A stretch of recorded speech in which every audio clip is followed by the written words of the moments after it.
Coming up, Joe steps onto the proving grounds of the professional ranks after this. In college, Joe Dumars had shown he was ready for the proverbial next level. But where would he go? As the 1985 NBA draft approached, two Louisiana standouts were given a long, hard look by the Mavericks. Me, Karl Malone, went to Dallas, and we both left there with a pretty good indication from them that they were going to take us if we were on the board at the time. We thought we were going to play together. We thought, you know what, we kind of grown up together. We played against each other in college. We were knowing each other, both from Louisiana. We're going to end up playing together in Dallas. And Dallas, they had 3 first-round picks. And I think they picked 8, 16, 17. And he was going to go at 8, and I would go at 16 if I was still on the board. The Dallas Mavericks select Detlef Schrempf of the University of Washington. I could just hear him like, oh. And I'm sitting there saying, oh my goodness, they passed on Karl. So finally he goes to Utah at 13, I think. And so I'm still sitting there and like, okay, a couple more picks. They got 16, 17. I'll go one of those. Bill Winnington of St. John's. Uwe Blanc of Indiana University. And now I'm sweating bullets sitting there, and I'm like, whoa, what's going on? And Detroit comes up at 18. The Detroit Pistons select Joe Dumars of McNeese State. I've never visited them, never talked to them, don't even know where it is. Where is it on the map? Is it by California or where? You know, it's just, and they call my name out, and I'm stunned, shocked, happy. And wondering, you know, why am I going to Detroit? They got John Long, they got Vinnie Johnson, and they got Isaiah Thomas. And I'm like, what's the purpose? What's the point? I looked at this film of an all-star game, or the all-star game at the time, in Hawaii. And as I was watching the film, I was writing down notes after each player. And when I saw Joe, I said, a player. We were pretty strong in guard, quite strong. But we really liked him as a player. We always talked about taking the best player. And we were really happy to get him because we thought he had a chance to be a great pro. But once I got a sense that they really wanted me and there was a plan for me to be here, then I was really into it big time.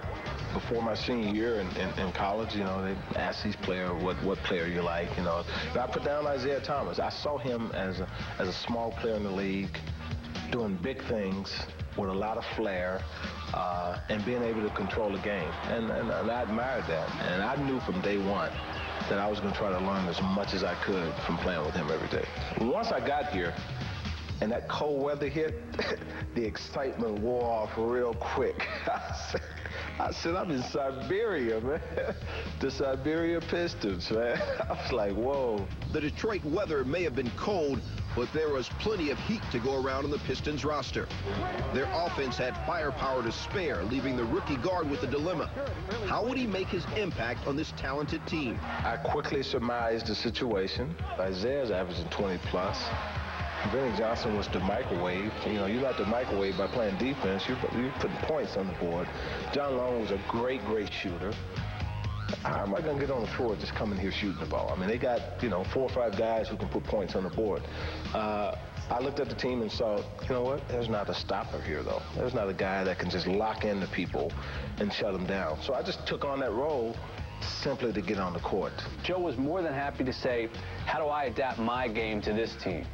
That's what made him perfect for this team, because a lot of other players were saying, here are my skills, you fit them into your program, but I'm not changing. Joe was pretty quiet. He came in very unassuming, just wanted to fit in and wanted to find a niche or a role that he could latch onto in order to hang his hat. And he started off, came in and played defense from the start, and that's where he got his opportunity from. Once he got on the floor, I thought that he competed with the same energy and toughness that I was competing with. Every single day, he had to work to get his minutes and earn them. It was the fall of '85 when Joe first came to Detroit, but it wasn't until January 19th, 1986, after months of hard work, that he finally arrived. My first start in my career was against the Lakers, and I had to guard Magic Johnson. So for a rookie, first time starting, you know, that was probably, you know, the first time that I looked at the situation and said, wow, I'm here. Once he became a starter, we became a different team offensively. Because he could do he could do almost everything as a basketball player. He was an outstanding defensive player, which we didn't realize when we drafted him. He became one of the best defensive players in the NBA at the 2 spot. He also was a great outside shooter. He could go to the basket. He literally could post up. And so there was no phase of his game, basically, that was weak. And the same could be said of the entire team.